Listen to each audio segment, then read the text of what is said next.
네, 하나님 말씀과 은혜를 나누겠습니다. 우리 조금 전에 부른 찬송가 478장 참 아름다워라는 찬송가 분리 중에 자연과 환경으로 분류되어 있습니다. 하나님께서 지으신 이 피조세계의 아름다움과 천지창조의 위대함, 이런 걸 노래하기 때문입니다. 맞습니다. 우리는 마땅히 이 아름다운 피조세계에 살면서 하나님의 영광께 영광을 돌리는 것이 마땅합니다. 그런데 사실 이 찬송을 지은 이 babcock 목사는 이러한 의도만으로 찬송을 지은 것이 아닙니다. 우리 지난 금요일 찬양의 밤에서 그 내용을 소개했습니다. 이 내용이 궁금하신 분은 우리 홈페이지에 올라가 있으니까 올라가서 한번 보시면 됩니다. 그 곡을 소개하면서 이 곡의 가사를 대하면서 느낀 슬픔과 목사로서의 부끄러움에 대해서 오늘 말씀드리겠다고 약속했습니다. 이 찬양을 반면교사 삼아서 참된 그리스도인으로서 살아가야 할 것을 다시 한번 다짐하며 왜 부끄러운지 시편 103편 본문을 통해서 나누겠습니다. 103편 시편 본문의 구절이 이렇습니다. 내 영혼아, 1절에 내 영혼아 여호와를 송축하라. 내 속에 있는 것들아 다 그의 거룩한 이름을 송축하라. 이렇게 본문은 하나님을 송축할 것을 권하며 시작합니다. 2절은 내 영혼아 여호와를 송축하며 그의 모든 은택을 잊지 말지어다. 그리고 그의 은혜를 입은 사실, 이것을 송축하라는 말로 시작합니다. 이렇게 본시는 여호와를 송축하라는 말로 시작을 해서 20절에서부터 22절까지 마지막 3절 역시 송축하라는 말로 결론을 냅니다. 하늘의 천사들은 송축할 것이며 하늘의 군대 역시 하나님을 송축해야 하고 하나님께 지으심을 받고 하나님의 다스리는 곳에 사는 모든 사람들은 다 여호와를 송축하라. 내 영혼아 여호와를 송축하라. 이렇게 끝이 납니다. 그러니까 이 시의 주제는요, 모든 피조물이 다 창조주 하나님의 이름을 찬양해야 된다, 이겁니다. 그리고 3절부터 6절까지는 왜 하나님의 이름을 찬양해야 하는가를 그것에 대한 이유들이 3장부터 6절까지 나옵니다. 우리가 하나님의 이름을 찬양해야 되는 이유, 하나님께서 무슨 일을 하셨길래 찬양을 해야 하는가를 3절부터 6절까지 열거를 해요. 하나님께서 우리의 죄악을 사하시고 우리의 병을 고치시고 생명을 구하시고 인자와 긍휼의 관을 씌워주시며 소원을 만족하게 해주시며 청춘에게 힘을 주시며 공의로운 일을 하시며 억압당하는 자를 위하여 심판하시기 때문에 찬양하라. 이렇게 그 이유를 이야기합니다. 이렇게 하나님이 하신 일들을 일일이 열거하면서 무엇 때문에 하나님을 찬양해야 되는지 그 이유를 얘기한 이후에 7절부터 9절까지는 그렇다면 하나님은 어떠한 분이시며 우리는 어떠한 자들인가, 그리고 하나님은 왜 인간에게 은총을 베푸시는가 하는 내용입니다. 하나님께서는 인간에게 무조건적인 은총을 베푸시며 인간은 그 은총에 따라 하나님을 송축하는 관계, 이렇게 정의되는 거예요. 하나님은 인간에게 무조건적인 은총을 베푸시고 인간은 그 은총에 답하여 하나님 이름을 송축. 그런데 하나님께서는 하나님이 어떤 분이신지에 관하여 모세에게 계시하셨습니다. 하나님이 어떤 분입니까? 본시에 나타나는 하나님의 모습, 모세에게 계시하신 하나님, 그 하나님은 긍휼이 많으신 분입니다. 죄인이 죽어야 하기 때문에 불쌍히 여기신다는 겁니다. 사랑하는 여러분 이 말씀이 어떻게 들립니까? 정말 우리는 죽어야 하는 존재입니까? 그렇습니다. 하나님께서 아담에게 너는 흙이니 흙으로 돌아가라 말씀하신 이후로 모든 인간 다 죽었고, 여기 있는 저와 여러분 역시 오늘 이렇게 더위를 느끼고 내일은 춥다고 불평하면서 살아가다가 모두 마침내는 우리의 차가운 흙 속으로 들어가는 그러한 존재가 아닙니까? 우리는 죽음을 피해갈 수 없는 거예요. 그런데 우리 스스로 그렇게 불쌍히 여기지도 않는데 이렇게 죽을 수밖에 없는 존재를 하나님은 불쌍히 여기신다는 겁니다. 그것이 바로 하나님이 우리를 구원하시는 유일한 근거라는 거예요. 하나님이 우리를 불쌍히 여기심으로 우리를 구원하심입니다. 디도서 3장 4절 5절을 보면은 이렇게 기록되어 있습니다. 죄송합니다. 우리 구주 하나님의 자비와 사랑하심이 나타날 때에 우리를 구원하시되 우리가 행한 바 우리의 행위로 말미암지 아니하고 오직 그의 긍휼하심을 따라 중생의 씻음과 성령의 새롭게 하심으로 하셨나니, 이렇게 말씀하십니다. 그렇습니다. 우리 같은 피조물이 구원을 받을 수 있는 유일한 그 근거는 오직 하나님의 자비와 하나님의 사랑과 우리를 긍휼히 여기시는 그 마음과 우리를 성결하게 씻으심과 성령께서 우리를 새롭게 하심으로 말미암는 것이지 우리의 의로운 행위가 아니라고 결정하고 있어요. 구원은 우리에게 있지 아니하고 오직 선하고 아름다우신 하나님에게만 있고, 그것은 절대적인 하나님의 주권에 속하는 영역이라는 겁니다. 이러한 사실, 여호와는 긍휼이 많으시고 은혜로우시며 노하기를 더디하시며 인자가 풍부하신 하나님, 이러한 하나님의 성품과 하나님의 그 본질에 대한 선포가 바로 시편 103편의 허리입니다. 그 하나님의 성품에 관하여 이야기해요. 구원의 근거는 긍휼과 은혜와 인내와 자비와 인자하심과 사랑, 이것들이 구원의 근거임을 온 천하에 선포하고 계시는 거예요. 이러한 선포는 사실 하나님께서 직접 나타나셔서 모세의 앞을 지나가면서 하신 말씀이므로 이것은 믿을 만한 사실입니다. 그렇다면 반대로 인간은 어떤 존재라고 말하고 있습니까? 하나님께서 인간은 어떤 존재라고 말씀하세요? 인간은 흙, 여기서 먼지라고 얘기합니다. 흙이라는 말은 먼지라는 뜻입니다. 우리는 먼지라는 거예요. 우리는 아주 미약한 존재입니다. 인간은 풀과 같이 아침에 피다가 저녁이 되면 마르는 그러한 풀과 같고, 또 필 때는 화려해 보이지만 곧 지고 마는 그러한 들꽃과 같으며, 새벽에 방울방울 이렇게 내리지만은 해가 돋으면 흔적도 없이 날아가 버리는 그런 이슬과 같은 허무한 존재라고 이야기하고 있습니다. 또 바람이 지나가면 그 흔적을 알 수 없는 것처럼 우리 인생이 지나가면 우리를 기억해 주는 자가 아무도 없다는 겁니다. 우리의 존재 자체도 알지 못하고 기억해 주는 사람도 없는 겁니다. 이와 같이 연약하고 아무것도 아닌 피조물인 그런 존재인 인간을, 그 인간을 사랑하시는 하나님은 그 인자하심과 긍휼하심과 인애가 크셔서 우리를 자주 꾸짖지 않으시고 분노를 내도 오랫동안 품고 있지 않으시고 인내하셔서 집 떠난 자식을 기다리는 아버지같이 긍휼한 마음으로 참고 인내하시면서 마침내 회개하고 돌아오기를 기다리시는 하나님이라는 거예요. 하나님은 모든 피조물의 아버지라는 겁니다. 이것을 우리는 믿어야 합니다. 그런데 하나님은 또한 왕이라는 사실을 이야기하고 있어요.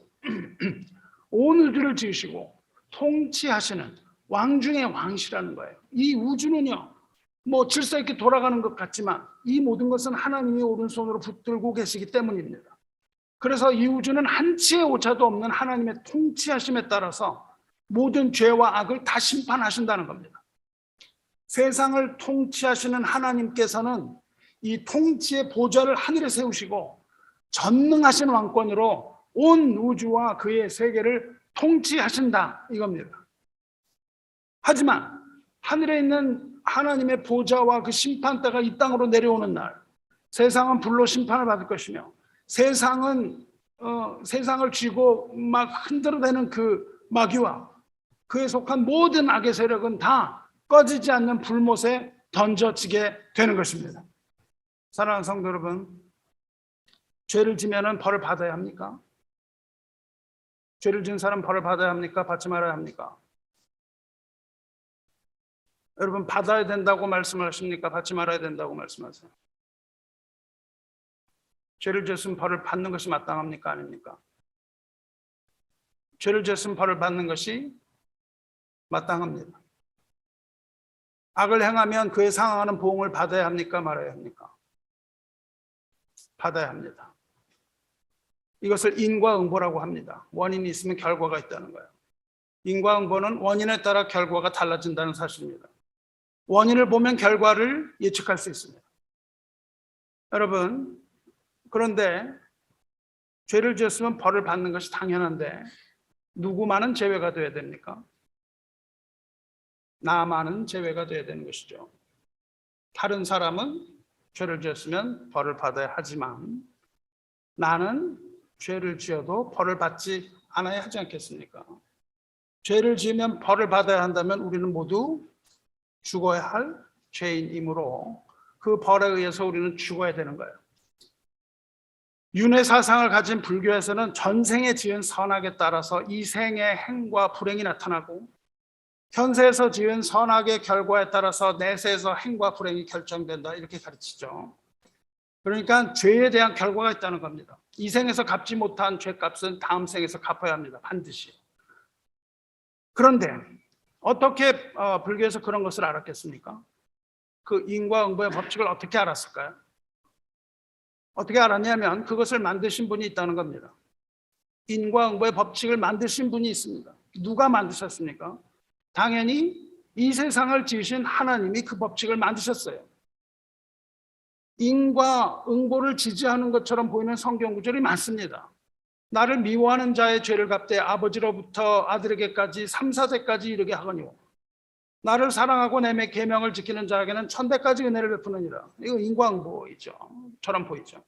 사람의 행위를 따라 갚으사 각각 그 행위대로 받게 하시나니 인과응보로 보이죠. 사람이 무엇을 심든지 그대로 거두리라. 인과응보입니다. 이외에도 무수히 많은 성경 구절들이 인과응보를 지지합니다. 왜냐하면 이것은 하나님 정하신 원칙이에요. 그리고 그것은 하나님의 공의에 관한 것이며 하나님이 정하신 온 우주의 법칙입니다. 그래서 우주는 질서 있게 움직이는 겁니다. 인과응보의 법칙이에요. 이것을 수학에서는 causal system이라고 그럽니다. 그렇지만 그렇지 않다는 것을 수학을 전공한 사람들은 증명할 수 있습니다. 반드시 그렇지 않다는 거예요. 우리가 이것이 하나님이 지으신 성경의 원리지만 성경을 더 자세히 들여다보면 이러한 인과응보의 법칙이 완전히 적용되지 않는다는 거예요. 인과응보의 법칙을 만드신 분도 하나님이시기 때문에 그 법칙을 따르지 않는 법을 만드시는 분도 하나님이 때문입니다. 하나님이 그 법을 만드셨지만 그 예외의 법도 다 하나님이 만드신 거예요. 이것을 가장 잘 드러내는 말씀이 로마서 6장 23절입니다. 죄의 삭은 사망이요. 이것은 인과응보입니다. 죄의 삭은 사망이에요. 그렇지만 하나님의 은사는 그리스도 예수 우리 주 안에 있는 영생입니다. 죄의 삭은 사망이기 때문에 다 사망해야 하는데 영생을 주신다는 겁니다. 그러니까 반드시 인과응보의 법칙이 통해야 하는데 그 법칙이 통하지 않는 곳이 있다는 거예요. 인과응보의 법칙이 온 우주의 법칙인데요. 그 법칙이 통하지 않는 곳이 있는데 그것이 통하지 않는 곳이 바로 예수 그리스도 안입니다. 하나님께서는 예수 그리스도 안에서는 이 인과응보의 법칙이 통하지 않는 법을 만들어 주셨어요. 그래서 예수 그리스도 안에 있는 자는 죄인이라 할지라도 회개하고 예수를 믿으면 구원을 받는 겁니다. 이 놀라운 법을 여러분 아셔야 됩니다. 그 안에는 인과응보의 그 법칙이 아니라 사랑의 법칙과 믿음의 법칙만이 작용하는 지역이 있다는 거예요. 그것을 in Christ, 예수 그리스도 안에서라고 사도 바울 말합니다. 이 부분에 대해서 할 말이 너무 많은데요. 다음에 하도록 하고요. 그냥 간단한 것만 짚고 넘어가려고 합니다. 이 인과응보와 은혜의 법을 잘 이해하려면요. 구약을 잘 이해해야 합니다. 구약을 잘 이해하셔야 돼요. 특히 구약 중에서도 시가서를 잘 보셔야 합니다. 시가서가 뭐죠? 시편, 잠언, 전도서, 욥, 아가서. 이거를 꿰뚫는 영적인 해안을 가져야 돼요. 이러한 그런 영적인 눈을 가지면 하나님의 의인에 대해서 이해를 합니다. 그리고 하나님의 지혜와 사랑과 자비와 긍휼에 대해서 아주 잘 알아요. 이것을 단편적으로 읽으면 절대 이해하지 못합니다, 여러분. 아시는 것처럼 우리가 매주 월요일마다 전도서를 영어로 읽을 왔어요. 전도서를 읽을 때 1장 2절에 뭐라고 되어 있습니까? 전도서가 이르되 헛되고 헛되며 헛되고 헛되니 모든 것이 헛되도다. 어떻게 읽혀요? 야, 인생은 허무하구나. 이렇게 읽으면 잘못 읽은 겁니다. 전도서를 그렇게 읽으면 완전히 잘못 읽은 거예요. 그 전에 잠언은 무엇을 가르칩니까? 잠언은 인과응보를 가르쳐요. 지혜롭게 살면 잘 살 거라고 가르칩니다. 잠언은 지혜에 관해 가르치더니 전도서에는 갑자기 뭐라 그럽니까? 지혜가 헛되다. 그렇게 가르쳐요. 뭐 하나님의 말씀이 뭔지 도무지 종잡지 못합니다. 그렇지만 그렇지가 않습니다. 잠언은 지혜를 가르치는 것이고 전도서 역시 지혜를 가르치는 겁니다. 잠언과 전도서와 욥기를 여러분이 잘 읽으면 이것들이 전혀 다른 이야기가 아니라 같은 이야기를 하고 있다는 것을 알 수 있습니다. 잠언은 하나님의 죄를 배우는 것이고 전도서는 세상의 지혜가 헛되다는 겁니다. 그리고 욥기는 의인의 인내를 말하는 이런 정도가 아니고요. 욥기는요, 인과응보의 법칙을 훨씬 뛰어넘는 창조주 하나님의 지혜에 관하여 말하고 있어요. 이 모두가 다 지혜에 관한 이야기입니다. 우리가 이번 주 월요일을 마지막으로 우리가 전도서 읽기를 다 마치고 그 다음에 뭘 읽으려고 할까요? 욥기를 읽기로 하겠습니다. 욥기 읽기에 많이 참여하시기 바라요. 욥기가 이 시가서에 해당하는데요. 욥을 말할 때 의인의 인내 이렇게 보시면 잘못 이해하는 겁니다. 욥기의 대주제는요, 의인의 인내가 아니라 하나님의 주권입니다. 그리고 하나님의 통치와 인간의 순종에 관한 내용입니다. 욥기는 인과응보의 원리를 정면으로 반복하는 책입니다. 그리고 악이 횡행하는 이 세상을 살아가는 한 인간의 고뇌와 한 인간의 고난을 통해서 그 뒤에 드러나는 하나님의 신비와 창조주의 어미와 절대적인 주권 앞에서 입을 다물어야만 하는 그 인간 본래의 모습을 생생하게 그리는 겁니다. 이제 월요일에 함께 공부해 보시기 바라요. 욥기는요, 기대해야 됩니다. 거의 모든 문학 양식이 다 집대성이 되어 있어요.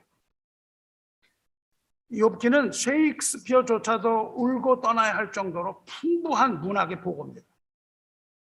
산문과 서사시의 형태지만 거기엔 잠언, 수수께끼, 찬양, 애가, 애곡, 저주, 지혜문학, 독백, 대화, 희곡, 이런 어마어마한 무학의 장르들을 여러분 경험할 수 있는 겁니다.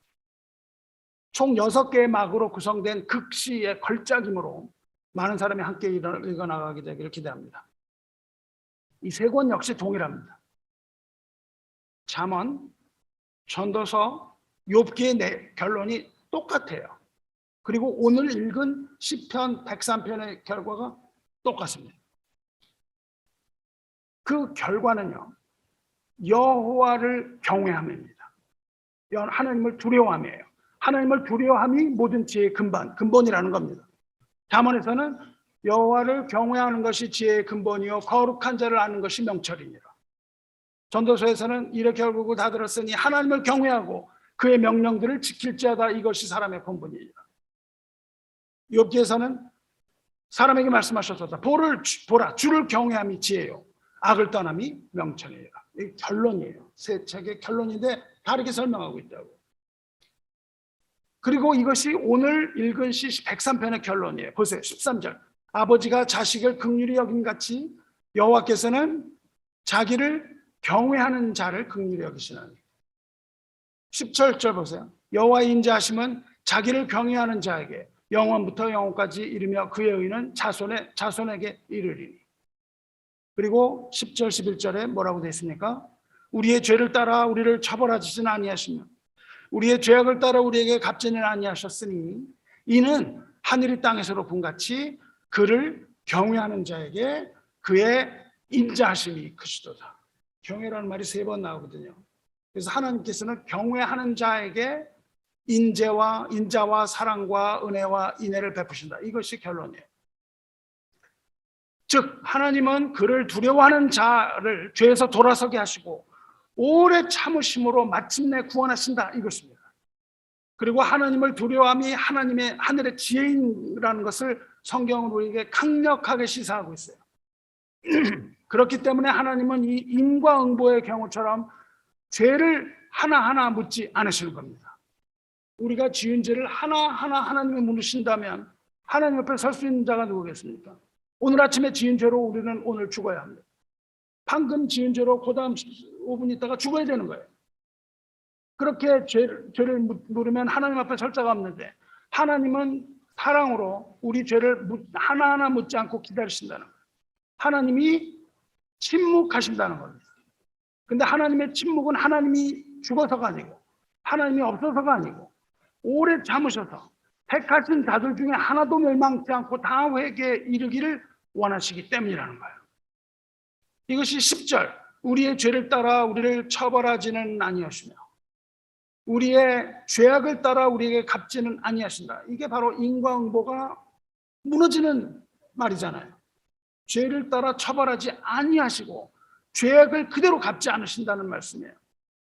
그런데 욥기는 뭘 보고 있냐면요. 또는 수많은 선지자에서 뭘 하냐면요. 하나님이 이 악한 세상에서 침묵하시는 겁니다. 악인들을 벌하지 않고 침묵하시는 거예요. 그리고 그 이유는 무엇입니까? 창조주 하나님의 절대 주권과 한없는 하나님의 사랑, 자비 여기에 있다는 겁니다. 이제 찬송가 478장으로 돌아가 보려고 해요. 이 노래는요. 원래 12연 시예요. 이 시를 지은 사람은 장로교 목사입니다. 멀티 babcock이에요. 성도 여러분, 수많은 찬송가들이 있는데요. 우리 여기 보면 수많은 찬송가가 있는데 이 찬송만큼 장로교 이 개혁신앙을 그대로 드러내주는 찬양이 없습니다. 여러분이 장로교를 다닌다고 하지만 장로교는 뭐야? 감리교는 뭐야? 물어보시겠지만 이 찬송을 여러분이 이해한다면 개혁신앙에 대해 이해하는 거예요. 그야말로 이 개혁신앙이 믿는 이 하나님의 절대 주권 이거를 이 찬송처럼 잘 드러내는 찬송이 없어요. 그런데 애석하게도 우리말 가사를 붙였을 때 너무나 슬프게 번역했습니다. 그래서 그것을 알지 못합니다. 저만 그런 건지 몰라도 하나님의 이 절대적인 주권과 영광 그리고 무한하신 하나님의 사랑과 은혜 이거를 부를 수 있는 장로교의 목사로서 이 번역의 배경과 이 번역의 역사를 보고 눈물이 흐르고 너무나 부끄러웠습니다. 그것을 설명하려고 하는 거예요. 이 babcock 목사는요. 금요일에도 설명을 잠깐 했지만 젊어서 안수를 받고 목회를 시작했는데 나야가라 폭포 주변 아름다운 온타리오 호수가에 살았어요. 그래서 그것을 산책을 할 때마다 하나님의 굉장한 그 하나님의 이 피조 세계를 보고 아름다운 것들을 보면서 산책을 하러 나갈 때마다 이렇게 말했다고 그럽니다. I'm going out to see my father's world. 나는 아버지 세계를 보러 나갑니다. I'm going out to see my father's world. 그러면서 세상의 아름다움을 즐겼어요. 잔디밭에 누워서 이 부는 바람에도 하나님의 음성을 듣고 맑은 새소리와 고운 백합화와 밤하늘의 별들, 망망한 바다와 바위와 나무와 하늘과 이 모든 자연이 다 하나님을 찬양하고 있다고 노래를 해요. 그런데 이 시의 내용은 그게 아닙니다. 하나님께서 지으신 세계는 물론 아름답습니다. 여전히 아름답습니다. 그리고 1절, 2절은 그 아름다움을 노래한 거예요. 1절 가사 어떻습니까? 참 아름다워라 주님의 세계는 저 솔로몬의 옷보다 더 고운 백합화 주 찬송하는 듯 그대로 번역한 거예요. 저 맑은 새소리 내 아버지의 지으신 그 솜씨 깊도다. 참 아름다워라 주님의 세계는 저 아침에와 저녁 노을 밤하늘 빛난 별 망망한 바다와 늘 푸른 봉우리 다 주님의 영광을 잘 나타내고. 그런데 3절의 번역이 너무 비겁합니다. 번역이 너무 비겁하고 슬픕니다. 왜 그런지 설명하겠습니다. 하나님께서는 이 세상을 아름답게 창조하셨습니다. 완벽하게 창조하셨습니다. 창조하신 후에 좋다고 말씀하셨습니다. 좋았더라. 완벽한 세상을 창조하셨는데 인간이 타락했습니다. 인간의 타락은 모든 피조 세계의 타락을 가져옵니다.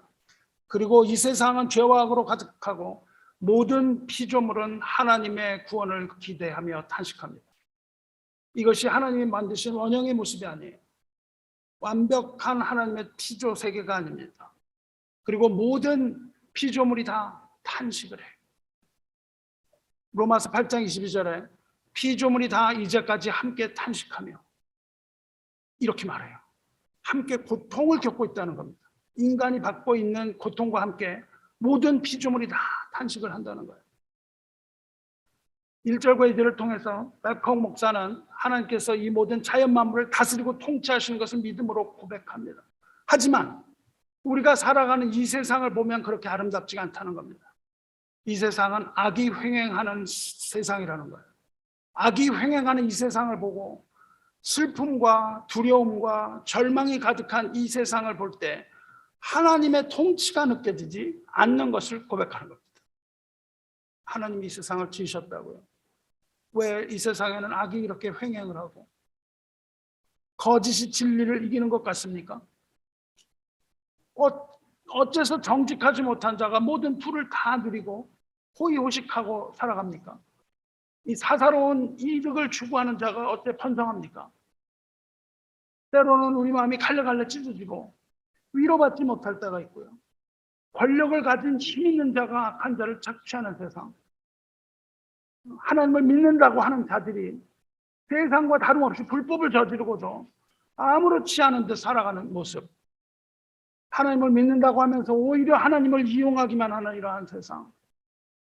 혼돈 가운데 있는 이러한 악한 상황 가운데에 하나님을 믿는 하나님의 자녀조차도 그 믿음이 흔들릴 때가 있다는 겁니다. 과연 하나님이 이 순간에도 정말 이 세상을 통치하고 계신 것인가? 그렇다면 우리 교회를 포함해서 이 땅에 왜 이렇게 악이 만연하도록 하나님은 방치하고 내버려 두시는 것일까? 왜 하나님은 이런 악을 지켜만 보고 계시는가? 하나님은 과연 오늘 시편에서 읽으신 것처럼 공의로운 일을 하시는가? 억압당하는 자를 위하여 심판한다고 하셨는데 과연 억압당하는 자를 위하여 심판하시는가? 이런 질문들을 하게 되는 거예요. 그래서 백홍 목사는 하나님의 그 아름다운 나라, My Father's World라고 하는 그 아름다운 나라를 보면서 이 생각에 잠기는 거예요. 이 생각에 내가 잠긴다. 그렇게 얘기를 해요. 그러면서 슬픔에 잠깁니다. 하지만 그는 장로교 목사예요. 그는 하나님의 주권을 최대 가치로 여기는 장로교 목사입니다. 그래서 그 가운데서 절망하지 않습니다. 절망하지 않고 모든 것이 합력하여 선을 이루시는 위대한 창조주 하나님을 다시 믿음의 눈으로 바라보는 겁니다. 그리고 힘과 용기를 얻어서 이 시를 씁니다. 세상이 악해 보여도 하나님께서는 여전히 이 세상은 동쪽 끝에서부터 서쪽 끝까지 처음부터 끝까지 다 하나님에 속한 것이다. 그리고 여전히 이 세상은 하나님이 창조하신 하나님의 나라다. 여전히 이 세상은 하나님이 통치하신다. 이걸 고백하는 거예요. 이것이 이 찬송의 본래 의도입니다. 이것이 이렇게 지은 가서 우리가 야외 예배 가면 이걸 노래하잖아요. 아무 감흥 없이 그냥 즐기다 돌아온다 그 말이에요. 그게 아니라는 거예요. 잠깐 돌아보겠어요. 3절 이후의 시가 이렇습니다. 영어로 하겠습니다. 번역하겠습니다. This is my father's world. Oh, let me never forget. 악한 세상을 보고 탄식한 그 백홍 목사는 그래도 여전히 이것은 하나님의 세계다라고 이야기해요. 이것은 내 아버지가 지으신 세상인 것을 결코 잊지 않겠습니다. 그 말 한다고요. Oh, this world belongs to him from beginning to the end. 이 세상은 처음부터 끝까지 다 하나님께 속한 것입니다. 이게 지금 기도문이에요. But all creation groans. 이게 로마서 아까 읽은 말이에요. 하지만 모든 피조물이 다 탄식합니다. Lord, bring us home and make us new again. 주여 우리를 본향으로 인도하시고 우리를 새롭게 하시옵소서. 이것을 하나님의 창조 세계를 보면서 이 지금 타락해 있는 세상에 관하여 이야기합니다. Make us new again, make us new again. 우리를 새롭게 하시옵소서. 우리를 새롭게 하시옵소서. Oh, let me not forget. 잊지 않게 하시옵소서. That though the wrong seems often so strong, 비록 악이 강해 보인다 할지라도 God is the ruler yet. 여전히 하나님이 통치자이심을 잊지 않게 하여 주십시오. 이 세상은 악이 강해 보이지만 하지만 이 세상을 통치하는 분은 하나님이라는 것을 잊지 않게 하셨습니다. This is my father's world. 이건 하나님의 세상입니다. The battle is not done. 전쟁은 끝나지 않았습니다. Jesus who died shall be satisfied. 예수님에 관한 이야기를 쭉 하고 있습니다. 예수님의 죽음은 모든 이것들을 다 만족시켰을 것이며 And earth and heaven be one. 땅과 하늘은 하나가 될 것입니다. 이 종말론적인 이야기라고요. I have father. I have a father. 내게는 아버지가 있습니다. He is my father. 그는 나의 아버지입니다. He reigns in power and in love. 주님이 능력과 사랑으로 다스리십니다. I have a father. 내게는 아버지가 있습니다. My glorious father. 영광스러운 나의 아버지. Creator, Master, King, my God. 창조주, 주님, 나의 왕, 나의 하나님. We have a father. 우리에게는 아버지가 있습니다. He reigns in power and in love. 권능과 사랑으로 통치하십니다. 이렇게 되고 시가 이렇게 마칩니다. This is my father's world. Why should my heart be sad? 이것이 내 아버지의 만드신 세계인데 내 영혼아 슬퍼할 것이 무엇이냐? 무엇을 슬퍼할 게 있는가? The Lord is king. Let the heavens ring. God reigns. Let the earth be glad. 주님은 왕이시다. 주님은 왕이시다. 하늘들아 다 울려라. 하나님이 다스리신다. 땅은 즐거워할지어다. 사랑하는 성도 여러분, 이제 이 곡의 의미를 여러분 아시겠습니까? 이것은 단순히 하나님이 지으신 세계를 찬미하는 게 아닙니다. 이 세계는 시끄러운 소리를 내고 있습니다. 하지만 여전히 아름답습니다. 하지만 하나님의 세계는 이것보다 훨씬 더 아름다운 천국입니다. 그렇다면 왜 내가 이것을 보고 부끄러워할까요? 왜 이것을 보고 장로교 목사로서 부끄러움을 느낄까요? 왜냐하면 우리말 삼적을 번역한 역사 때문입니다. 삼절은 한국말에는 우리 단어 가서는 이래요. 동일하게 세상을 아름답다고 봐요. 참 아름다워라. 주님의 세계는 저 산에 부는 바람과 단단한 시냇물 그 소리 가운데 주 음성 들리니 주 하나님의 큰 뜻을 나 알 듯하도다. 이렇게 번역했다는 않다는 거죠. 여전히 자연을 노래합니다. 왜 그랬을까요? 왜 3절을 그렇게 번역했을까요? 이 찬송은요 1901년에 만들어진 찬송인데 우리나라에서는 1935년에 처음 번역이 돼서 신편 찬송가라는 데에 수록이 됩니다. 1935년은 어떤 해입니까? 뭐가 문제였을까요? 그 1935년부터 일본 제국주의는 그때부터 조선교회의 신사참배를 강요하기 시작한 때입니다. 한국교회는 그 전부터 계속되었던 박해 때문에 지칠 대로 지친 상태였어요. 그 전에 107인 사건 이런 것들이 있으면서 그냥 이승훈이라든지 이런 사람들 박해받고 말이죠. 수많은 기독교 지도자들 박해받고 흩어지고 이런 상황이었죠. 이제 지칠 대로 지친 상태에서 신사참배를 강요해요. 이제 더 이상 저항할 수 있는 기록도 없는 한국 교회에 일본 제국주의는 더욱 강도를 높여서 탄압을 합니다. 그리고 신사참배를 요구합니다. 그래서 조선 기독교는 그러한 탄압에 죄다 무릎을 꿇게 됩니다. 기독교가 무릎을 꿇기 이전에 천주교가 먼저 신사참배를 하게 되는데 교황이 결정해요. 그리고 그로부터 2년 후에 중일 전쟁이 발발하고 감리교가 그 다음에 무릎을 꿇어요.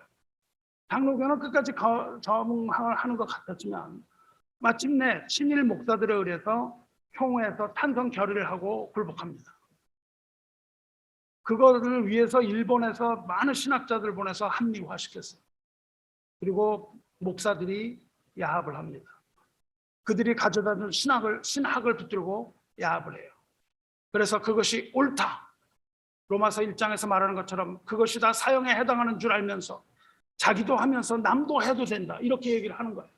그래서 목사들이 자기도 하면서 성도들이 다 해야 된다고 그렇게 물불을 끊었어요. 여러분, 그러한 상황에서 이 찬송을 제대로 번역한다는 것은 무엇을 의미합니까? 이 나라는 내 아버지의 나라다. 비록 지금 악이 횡행한다 할지라도 이 땅은 여전히 내 아버지의 나라다. 세상은, 이 나라는 여전히 내 아버지가 통치하신다. 이렇게 번역해야 되는 겁니다. 여러분, 그 상황에서 이 가사를 쓴다는 것은 무엇을 의미합니까? 하여튼 뭐 감옥을 의미하죠. 목사직의 박탈을 의미합니다. 그리고 고문을 의미하는 것이 아니겠습니까? 왜 이 찬송을 부르면 눈물이 나고 왜 이 찬송을 부르면 슬퍼지는지 여러분 이해가 갑니까? 이 박해와 배도의 거대한 물결이 조선의 모든 교회를 덮쳤을 때 마치 로마가 교회를 박해할 때 그 무너진 초대 교회의 모습과 이 학살당한 이 중국 교회 형제들, 또 여전히 박해당하고 죽어가 있는 이 북한 동포의 이런 사람들까지 다 겹쳐지고, 무엇보다도 우리 자신을 돌아볼 때 이와 같은 상황에 있었던 우리의 선진들을 통해서, 그 모습을 통해서 우리 자신을 돌아볼 때 이것이 가슴이 답답하고 눈물이 흐르고 부끄러울 따름입니다. 하지만 이 노래야말로 장로교다운 찬송이라고 말씀드리지 않았습니까? 여러분이 장로교 교인이라면 이것을 하시기 바라요. 참된 장로교 교인은요, 개혁신앙은요, 하나님의 영광을 가장 중심에 두는 신앙입니다. 하나님의 영광과 절대로 절망하지 않는 불굴의 신앙, 하나님의 주권 사상, 그리고 하나님의 은혜, 이것을 중심에 두는 거예요. 그래서 이것의 가장 핵심 구절이 사도 바울이 오호라 나는 공고한 자로다 고백을 한 이후에 생명의 성령의 법이 죄와 사망의 법에서 나를 해방하였다고 고백한 후에 나타나는 말입니다. 생명의 성령의 법을 체험한 사람으로서 로마서 8장 28에 우리가 알거니와 하나님을 사랑한 자 곧 그 뜻대로 부르심을 입은 자들에게는 모든 것이 합력하여 선을 이루리라. 이겁니다. 우리의 행위로 얻은 행위 구원이 아니라 하나님을 사랑하는 자 곧 그 뜻대로 부르심을 입은 자들입니다.